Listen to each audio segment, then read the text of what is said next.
bienvenue dans notre temps d'enseignement, dans notre temps de partage de la parole, dans cette émission « À l'écoute de la parole ». Nous sommes heureux de vous retrouver encore aujourd'hui en cette matinée. Nous bénissons le Seigneur. Vous qui nous suivez en direct, vous qui nous suivez en rediffusé, nous sommes heureux de vous voir et de vous avoir encore là connectés avec nous pour ce programme. Nous allons incliner la tête et recommander ces temps entre les mains du Seigneur.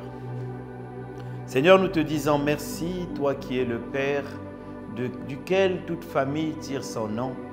Toi qui es le Dieu d'amour, qui nous demande de connaître ton amour dans sa longueur, largeur, hauteur et profondeur. Toi qui nous as aimés le premier, nous sommes là pour toi, nous sommes là pour écouter ta parole. Nous sommes heureux sur cette invitation que tu nous donnes dans ce programme à l'écoute de la parole.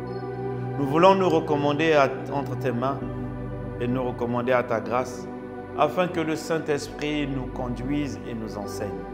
C'est lui qui a le mandat d'enseigner et qui utilise des instruments pour le faire. Cher Saint-Esprit, enseigne-nous, parle-nous, selon que tu as dit dans la parole au livre de Psaume 32.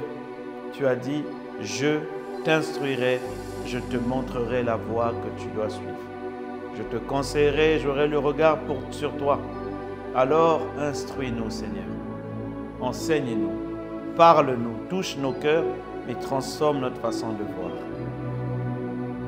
Nous te le demandons au nom de Jésus-Christ.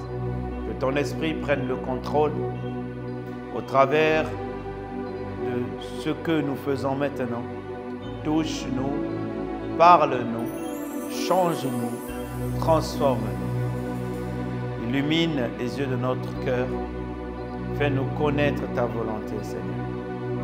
Nous te le demandons, Père, au nom de Jésus-Christ. Amen. Gloire à Dieu donc pour le fait que le Seigneur nous a encore permis de nous retrouver ce matin, cet après-midi ou ce soir, en fonction de là où vous nous suivez. On sait que vous êtes nombreux à nous suivre et nous bénissons le Seigneur pour tout ce que le Seigneur fait, pour la grâce qu'il fait. Nous disons un bon Amen. Nous prenons le temps aussi de saluer les pères dans la foi, de bénir Dieu pour leur vie, les pasteurs des églises. Il faut avoir une église, il faut aller dans une église. Il est important de communier au sein d'une église. Les messages que nous donnons en ligne peuvent être bien pour méditer, mais ce n'est pas l'église dans son corps. Il faut communier au sein d'une église. Amen. Alors, depuis plusieurs temps, ce programme, à l'écoute de la parole, le Seigneur nous l'a donné dans le but de mieux connaître Dieu, d'approfondir sur certains sujets, de compléter ou de complémenter. Compléter prétend qu'il y a des manquements. Non, complémenter, pour venir en complément, un peu en plus, à côté de tout ce que les hommes de Dieu, les pasteurs nous enseignent le dimanche dans nos églises. Amen. Alors, je rends grâce à Dieu pour vos vies. Et alors, le Seigneur nous a dit que recherchez premièrement le royaume et la justice de Dieu. Et nous avons parlé du royaume, parlé encore du royaume. Premièrement, ça veut dire ensemble, le royaume et la justice. Parce que cela va arrêter nos frustrations. Cela va nous donner une vie de croissance et une bonne compréhension de Dieu. N'oubliez pas, Dieu veut qu'on le connaisse, qu'on le comprenne. Il n'est pas un être qui est incompréhensible, c'est faux. Dieu n'est pas complexe ou compliqué, non. Dieu, il est simple, mais il faut le connaître. Or, nous, on veut connaître Dieu à notre manière. Voilà pourquoi on a du mal. Il faut le connaître à sa manière. Il a dit, or la vie éternelle, c'est qu'ils te connaissent, toi, le seul vrai Dieu. Et celui que tu as envoyé, Jésus-Christ. Nous devons connaître Dieu et c'est l'objectif de ce programme afin de vivre une vie joyeuse et heureuse, connectée à lui en tout temps, bénéficiant de ses bontés, de son amour, par la grâce que le Seigneur Jésus-Christ nous a faite. Alors, nous avons parlé de la justice, nous avons parlé de la loi vs la grâce. Nous avons vu que la grâce, là où nous sommes en train d'aller, avant de la voir, nous devons comprendre la miséricorde parce que c'est la miséricorde qui nous fait trouver grâce. Mais nous devons obtenir lambano, saisir la miséricorde. Je l'ai déjà dit, le mot lambano, c'est le même mot qui est en hébreu et en grec était utilisé pour la dot. La dot dans un mariage où on allait prendre une épouse, on la ramenait dans la maison et on changeait nos habitudes en fonction de cela. C'est le même mot lambano qui est dit, nous devons lambano, saisir la miséricorde et vivre avec, intégrer cela dans nos vies. La miséricorde, le cœur de Dieu, l'amour de notre Père, le kesed, les léos, kesed en hébreu et léos en grec, qui veut dire la manifestation même de l'amour de Dieu dans son envie de sauver.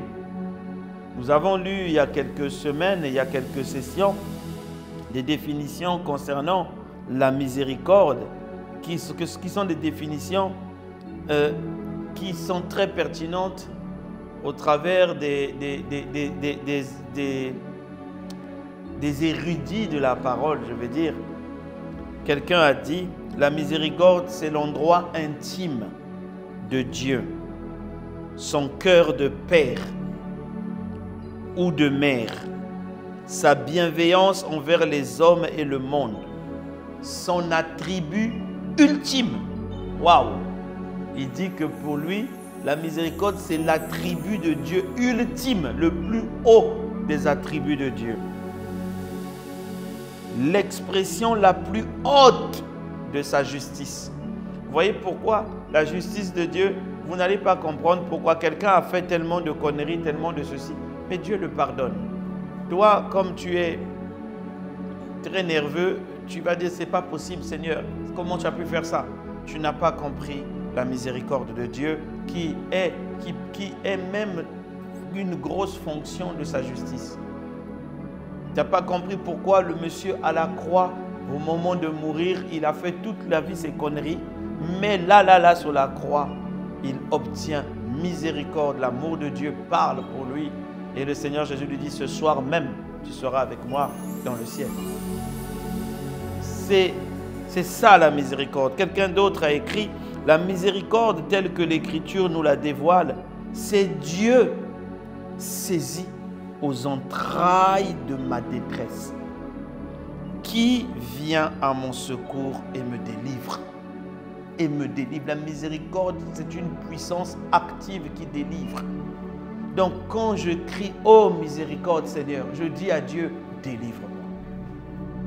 Mais c'est une puissance, ce n'est pas un slogan. Ce n'est pas un slogan. La miséricorde, c'est le chemin qui unit Dieu à l'homme pour qu'il ouvre son cœur à l'espérance d'être aimé pour toujours. Tu ne peux pas te sentir aimé si tu ne comprends pas la miséricorde de Dieu. Tu vas te battre dans le mérite, tu te battras dans le mérite si tu ne comprends pas la miséricorde de Dieu qui est oh Kariana Bresto Ikabare. La miséricorde de Dieu, c'est Dieu dans ses entrailles.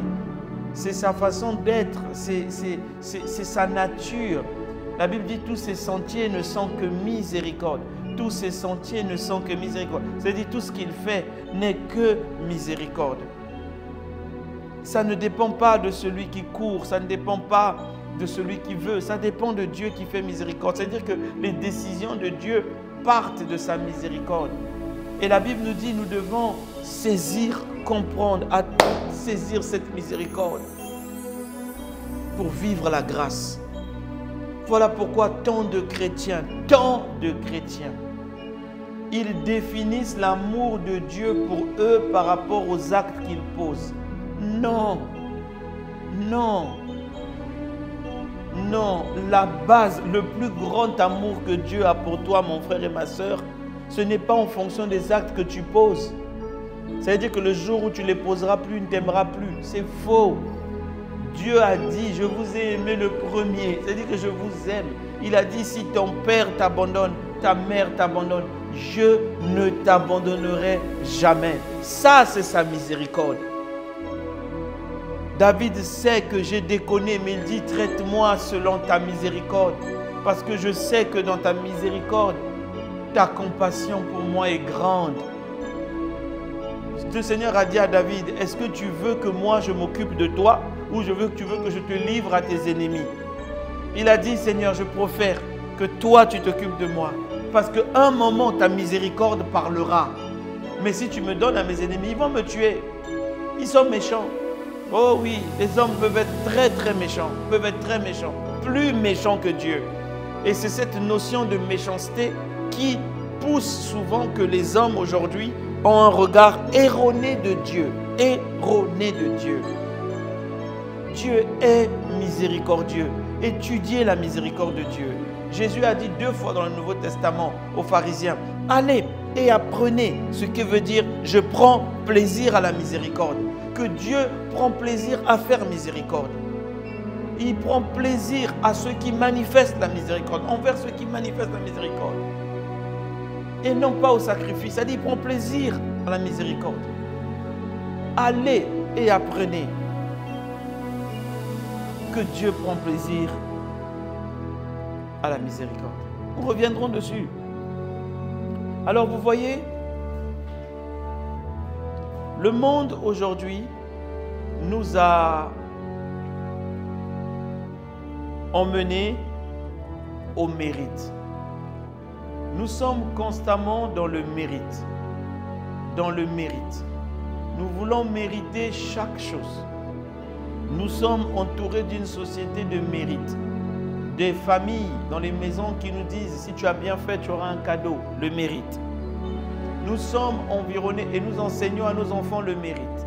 La société nous dit travailler plus pour gagner plus que le mérite. Ça, ce sont des héritages de la loi. Or, la grâce ne se manifeste pas comme ça. La grâce n'a pas de mérite, sinon ce n'est plus grâce. Mais alors les gens veulent vivre sous la grâce en vivant avec le mérite. Non.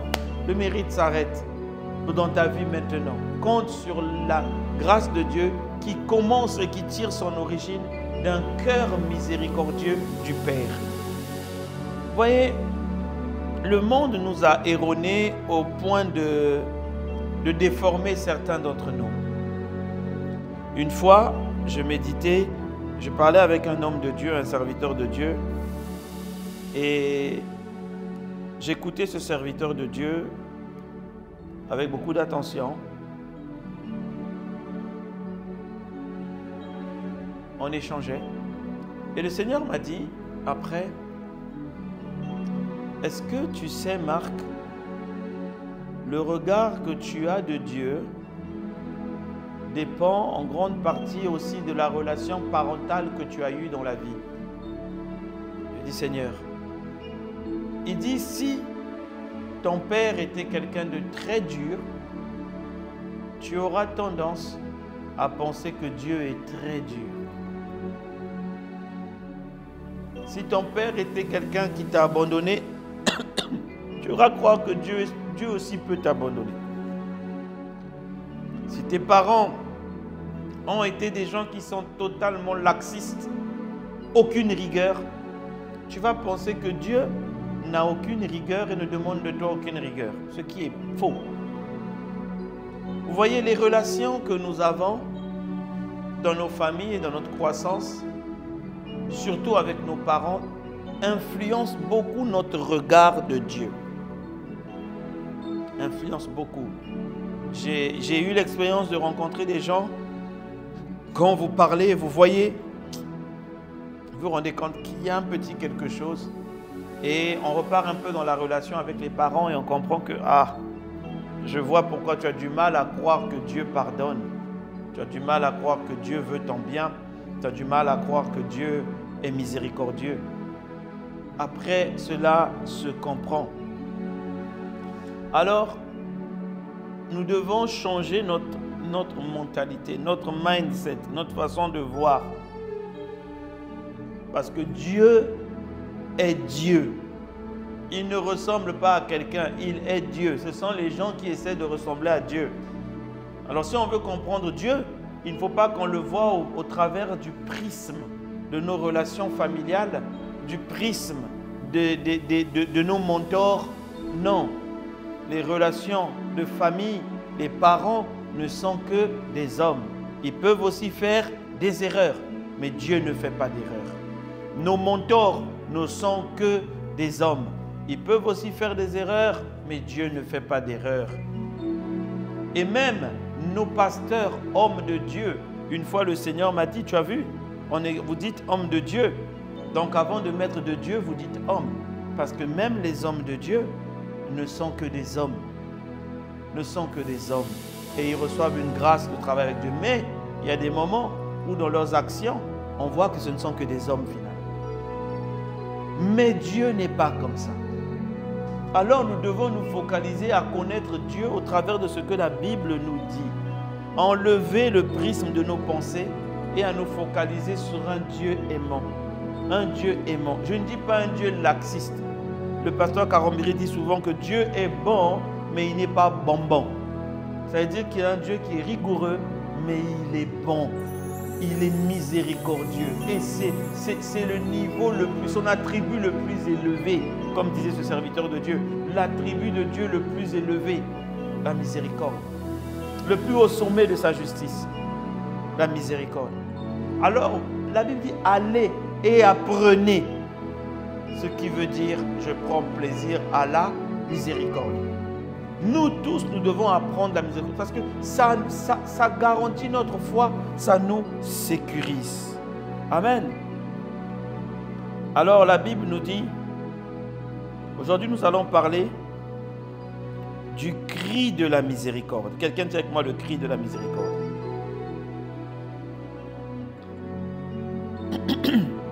Le cri de la miséricorde, c'est aujourd'hui si j'appelle votre nom, j'appelle votre prénom, vous allez vous arrêter. Si je touche quelque chose en vous, vous allez vous arrêter. Quelque chose qui est de vous. Alors que dit la Bible concernant la miséricorde de Dieu? Le psaume 145, versets 8 à 12 nous dit quoi? Le Seigneur fait grâce et il est plein de compassion, lent à la colère et de grande miséricorde. Le Seigneur est bon envers tous et ses tendres miséricordes sont sur toutes ses œuvres. Donc, tout ce que Dieu fait commence par la miséricorde. Toutes tes œuvres te loueront, ô Seigneur, et tes saints te béniront. Ils parleront de la gloire de ton royaume et ils parleront de ton pouvoir. Pour faire connaître aux fils des hommes ses actes puissants et la glorieuse majesté de son royaume, le Seigneur soutient tous ceux qui tombent et relève ceux qui sont prosternés. Le Seigneur, et vous voyez, ce cantique de David explique bien que Dieu est miséricordieux. Il est rempli de miséricorde. Lorsqu'on appelle à la miséricorde de Dieu, Dieu s'arrête. Dieu s'arrête. La miséricorde ne voit pas d'où tu viens. Nous allons le voir dans les sessions qui viendront. La miséricorde ne regarde même pas qu'est-ce qui t'a emmené dans cet état. Quand tu cries miséricorde, il y a une puissance de Dieu qui fait qu'il s'arrête pour agir. Nous allons lire la parole de Dieu dans le livre de Marc. Marc 10 au verset 46 à 53. Et je vais faire des arrêts pour vous expliquer les mots. Je lis d'abord la totalité. Ils arrivèrent à Jéricho et lorsque Jésus en sortit, avec ses disciples et une assez grande foule, le fils de Timée, Bartimée, mendiant aveugle, était assis au bord du chemin. Il entendit que c'était Jésus de Nazareth et il se mit à crier, « Fils de David, aie pitié de moi. Jésus, aie pitié de moi. » Plusieurs le reprirent pour le faire taire, mais il cria beaucoup plus fort, « Fils de David, aie pitié de moi. » Jésus s'arrêta et dit, « Appelez-le. » Ils appelèrent l'aveugle en lui disant, « Prends courage, lève-toi, il t'appelle. » L'aveugle jeta son manteau et se levant d'un bond vint vers Jésus. Jésus, prenant la parole, lui dit, « Que veux-tu que je te fasse, Rabouni ?» Lui répondit l'aveugle, que je recouvre la vue. Et Jésus lui dit, « Va, ta foi t'a sauvé. » Aussitôt il recouvra la vue et suivit Jésus dans le chemin. Amen. Vous connaissez tous l'histoire de Bartimée. Maintenant, nous allons méditer ensemble sur l'histoire de Bartimée, relire maintenant le verset avec l'explication des mots. La Bible dit, ils arrivèrent à Jéricho. Jéricho, c'était la ville de malédiction. C'est une ville qui a été maudite. De son nom, Jéricho veut dire cité des notoires, cité des hommes riches, cité à qui sont bons de miel, de citron, des roses, une ville parfumée. Mais, ça c'est son nom. Mais dans la prophétie, Josué avait maudit Jéricho. Nous reviendrons dessus prochainement. Et la Bible dit, et lorsque Jésus en sortit avec ses disciples, une assez grande foule, le fils de Timée, en gros, Bartimée veut dire fils de Timée. Bar veut dire fils de. Timée, c'est le mot Timaïos qui veut dire hautement respecté et hautement estimé. Donc, Bartimée était le fils d'une autorité dans la ville. Mais une autorité, le fils d'une autorité qui se retrouvait dans la rue dehors. Le fils d'une autorité qui était au bord de la rue. C'est comme ton cas. Le fils de Dieu. Toi, tu es enfant de Dieu, fils et fille de Dieu. Mais tu es au bord de la route, aveugle par les problèmes de ce monde, par les problèmes de difficulté. Bartimée, c'est le fils de celui qui est estimé. Mais le fils là est au bord de la rue, aveugle et mendiant. La Bible dit, Bartimée mendiant et aveugle. La mendicité, vous voyez, c'est l'acte de demander, de quémander. À chaque fois, tu as des problèmes, tu dois demander que cela quitte ta vie au nom de Jésus-Christ. Tu n'arrives pas à coller les deux bouts les différentes fins de mois et souvent tu n'as même pas de travail. Cela va s'arrêter, c'est pas ça. La miséricorde de Dieu va parler pour toi. Cette semaine, ou ce mois, la miséricorde de Dieu va parler pour toi. La Bible dit qu'il était là aveugle. Mais beaucoup de chrétiens sont aveugles. Ils ne voient pas où ils vont. Ils sont là, ils prient eux-mêmes. Tu te rends compte que tu es sur place, tu tournes en rond, tu fais les mêmes choses. Tu fais le 8 inversé. À un moment, tu montes un peu, tu redescends. Tu montes un peu, tu redescends. On dirait l'infini. Aveugle, Bartimée. Il était assis au bord du chemin. Il a entendu que c'était Jésus de Nazareth. Il se mit à crier. La Bible se mettre à crier veut dire, le mot c'est arkomai. Il commença à faire quelque chose. Il s'est mis en mouvement. Dès qu'on lui a dit que Jésus est en train de passer, il s'est mis en mouvement. Et il savait qui était Jésus. Il avait entendu parler de qui était Jésus. Il a crié. Il a dit, fils de David. C'est pas grave encore. Mais le mot qui est là, quand on dit aie pitié de moi, c'est pas pitié. C'est Héléo. Héléo qui veut dire aie miséricorde de moi. Il a crié, fils de David, Jésus, aie miséricorde de moi. Quand vous définissez ce qu'il a dit, il a dit, toi qui es de la descendance de David, qui était un grand roi, toi qui portes le nom de celui qui vient sauver, c'est ça Jésus, aie miséricorde de moi. Il a crié, aie miséricorde de moi, que je trouve miséricorde à tes yeux. Les gens lui ont dit, tais-toi, tais-toi, tais-toi, arrête de crier, arrête de pleurer à l'église, arrête. Mais il a dit non, ton pied, mon pied, je ne laisserai pas. Il cria plus fort, fils de David, je sais que c'est toi que j'appelle. Je sais que c'est toi que je cherche. Il cria plus fort, fils de David, Jésus, aie miséricorde de moi. Aie miséricorde, Héléo de moi, que je trouve miséricorde à tes yeux. Mais lorsqu'on crie miséricorde, les entrailles de Dieu bougent. Parce que c'est sa nature. C'est sa nature. C'est comme tu lui dis, si tu es vraiment amour, arrête-toi pour moi. Si vraiment tu es amour, arrête-toi pour moi. La Bible dit, quand il a crié plus fort, Ah, Rebro Indasa. La Bible dit Jésus s'arrêta. Les entrailles ont bougé. Vous voyez, c'est comme quelque chose. Au début, il a crié. Jésus a dit, peut-être qu'il ne sait pas ce qu'il dit. Donc, quelque chose a bougé. Mais au deuxième, la Bible dit, il cria plus fort. En gros, Jésus, ça l'a secoué. Il s'est arrêté. La Bible dit, Jésus s'arrêta. Et il dit, appelez-le. Il vient d'invoquer la miséricorde. Il vient de crier, aie miséricorde de moi, que ce soit ton partage au nom de Jésus. Lorsque tu cries miséricorde, le Seigneur s'arrête. C'est la puissance qu'on dit. Je vous ai dit la dernière fois, le Seigneur nous expliquait que la puissance, la miséricorde fait que Dieu s'arrête. Il pose son regard sur toi pour te sauver. Quand il a crié, aie miséricorde de moi, la Bible dit, Jésus s'arrêta et dit, appelez-le.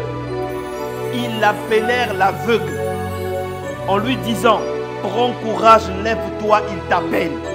Il t'appelle. Jésus qui avait beaucoup de gens autour de lui. La Bible dit qu'il est sorti de Jéricho avec une assez grande foule. Pas une foule, une assez grande foule. La foule était suffisamment grande pour que lorsque tu cries, on ne t'entend pas. Mais quand il a poussé, aie miséricorde, que la miséricorde parle, les entrailles ont bougé, les entrailles ont bougé, les entrailles ont bougé. Les entrailles ont bougé. Jésus s'est arrêté. Il a dit, appelez-le. On lui dit, prends courage, lève-toi, il t'appelle. La Bible dit, l'aveugle jeta son manteau. Vous voyez, le manteau, c'était le signe que la mairie et la ville donnaient à ces mendiants-là afin d'être reconnus. C'était comme leur passeport de mendicité, leur autorisation de mendier. Les manteaux des aveugles, dans cette époque-là, faites des études, vous verrez, c'était comme des passeports qui disaient que lui, il a le droit d'être mendiant dans la ville. Il a le droit de se mettre au port de la ville pour mendier. On reconnaît qu'il est aveugle, il n'y a plus rien pour lui, il ne peut plus rien faire. On lui donne seulement. La Bible dit, l'aveugle jeta son manteau. Il savait que j'ai invoqué la miséricorde. La miséricorde ne s'arrête pas pour que je revienne avec ce manteau-là. Il jeta le manteau en disant, c'est fini. Je ne reviens plus dans cette situation. Que cela soit ton partage au nom de Jésus-Christ. Il jeta le manteau. Il a dit, pourquoi je jette le manteau? Parce que je sais que j'ai invoqué la miséricorde. J'ai crié miséricorde. J'ai crié miséricorde. Il dit, quand la miséricorde s'arrête, elle doit se faire avec des résultats positifs. Positifs. Tu dois, en se levant d'un bond, il vint vers Jésus. Jésus, prenant la parole, lui dit, que veux-tu que je fasse? Rabouni, lui répondit l'aveugle, que je recouvre la vue. Que je recouvre la vue, que ce soit la prière de quelqu'un. Seigneur, que je recouvre la vue.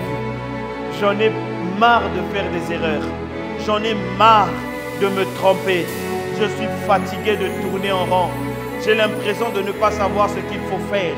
J'ai l'impression de ne pas savoir comment sortir de cette situation. Oh Seigneur, que je recouvre la vue. La Bible dit, et Jésus lui dit, va, ta foi t'a sauvé. Aussitôt, il recouvra la vue et il suivit Jésus. Qu'est-ce qu'on tire dans ce message? C'est que la miséricorde fait arrêter Dieu. Quand tu cries miséricorde, après ce temps, tu vas crier miséricorde à Dieu. Tu dis, je veux voir ta miséricorde. Je veux saisir ta miséricorde. Tu es un Dieu d'amour, tu t'arrêteras. La miséricorde fait que elle ne réfléchit pas de comment tu t'es retrouvé mendiant, comment tu t'es retrouvé aveugle. Est-ce que c'est parce que tu habites à Jéricho, dans la ville maudite?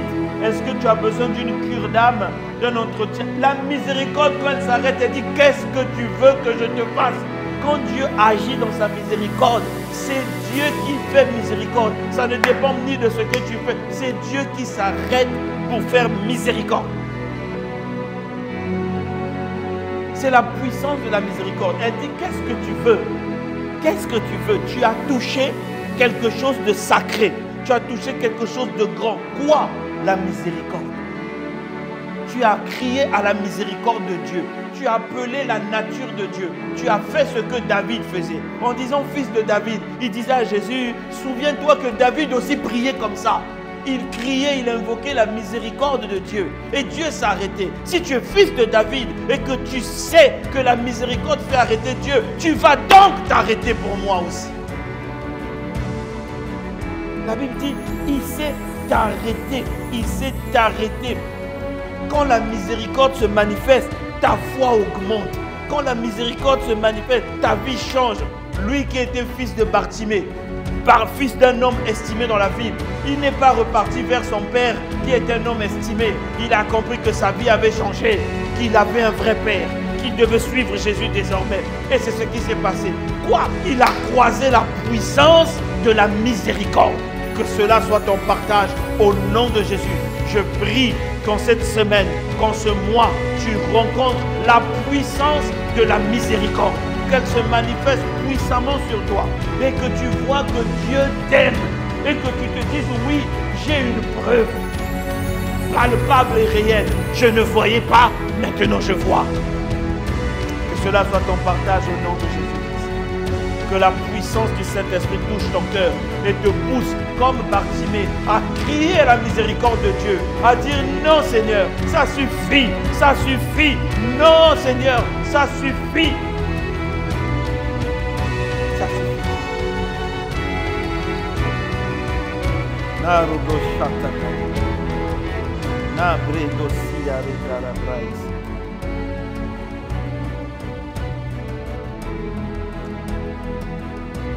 La miséricorde donne accès à de grandes choses. Elle touche le cœur de Dieu pour venir t'aider, pour venir nous aider. Nous devons prendre le temps d'invoquer la miséricorde de Dieu. Il a dit, allez et apprenez, ce qui veut dire, je prends plaisir à la miséricorde. Il prend plaisir à s'arrêter et à manifester sa miséricorde, sa bonté, son amour. Il prend plaisir à ça. Il est content pour ça. Oh mon Dieu. Alors que quelqu'un prend conscience que les clés lui sont données, criez miséricorde à Dieu. Seigneur, nous crions miséricorde, ô Père. Que ta miséricorde se manifeste dans nos vies. Comme Bartimée, nous disons, fils de David, aie miséricorde de nous, aie miséricorde de moi, aie miséricorde de mon frère, aie miséricorde de ma sœur. Fils de David, ô Dieu, tes entrailles ne sont que miséricorde. Fais-nous voir ta miséricorde dans cette situation, dans ce problème, dans cet état. Nous disons, oh Dieu, fais-nous voir ta miséricorde. Miséricorde, Seigneur. Miséricorde. Miséricorde dans ma famille. Miséricorde dans mon travail. Miséricorde pour mon église. Miséricorde, oh Dieu. Miséricorde. Miséricorde dans ma maison. Miséricorde. Que tu puisses me voir avec tes yeux de miséricorde. Que tu puisses voir mon frère et ma soeur avec ton regard miséricordieux. Je te supplie, Seigneur, que ta miséricorde se manifeste dans le nom de Jésus. Nous ne sommes pas dignes, mais que ta miséricorde fasse que ton regard s'arrête sur nous. Je t'en supplie.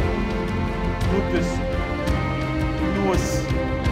Tu es celui qui ne change pas. Si tu t'es arrêté lorsque Bartimée a crié, aie miséricorde, nous aussi nous crions, aie miséricorde. Aie miséricorde. Arrête-toi au nom de Jésus-Christ. Amen. Que Dieu vous bénisse. Que le Seigneur nous fasse du bien, vous fasse du bien. Que les portes et les écluses des cieux soient ouvertes et que le Seigneur arrête son regard cette semaine sur toi, là où tu es. Alors que tu invoques la miséricorde comme Bartimée, Dieu ne change pas. La Bible dit Jésus-Christ est le même hier, aujourd'hui et éternellement. Si le cri de la miséricorde l'a arrêté, alors reçois la foi que Bartimée avait. Par la puissance de l'Esprit, reçois la foi et que toi aussi tu cries miséricorde à Dieu. Que le Seigneur vous bénisse. Si vous n'avez pas encore donné votre vie à Jésus, c'est le moment, afin que la miséricorde, c'est la miséricorde qui parle pour vous. Si vous n'avez pas encore donné la vie à Jésus, arrêtez-vous là. Ne coupez pas tout de suite. Après ce programme, faites la prière du salut. Donnez votre vie à Jésus, c'est la miséricorde qui vous appelle. Que le Seigneur vous bénisse. Nous disons à la prochaine.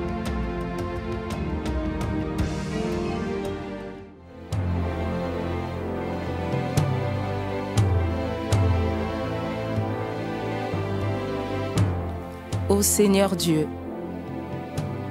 je crois en ton Fils Jésus-Christ. Je crois qu'il est mort pour moi et que Dieu l'a ressuscité d'entre les morts. Je confesse de ma bouche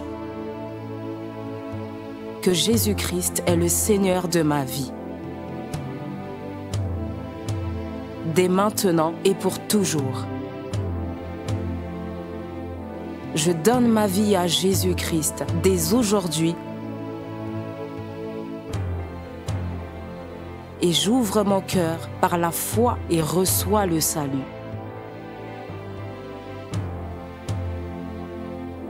Je reçois maintenant la vie éternelle dans mon esprit. Merci Seigneur d'écouter ma prière. Mes péchés ont été lavés par le sang de Jésus.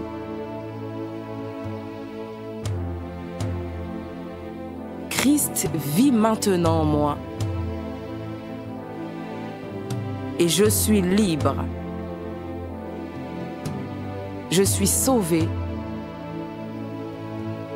Je suis né de nouveau. Et dès aujourd'hui, je marche en ayant conscience de ma nouvelle vie en Jésus-Christ. Amen.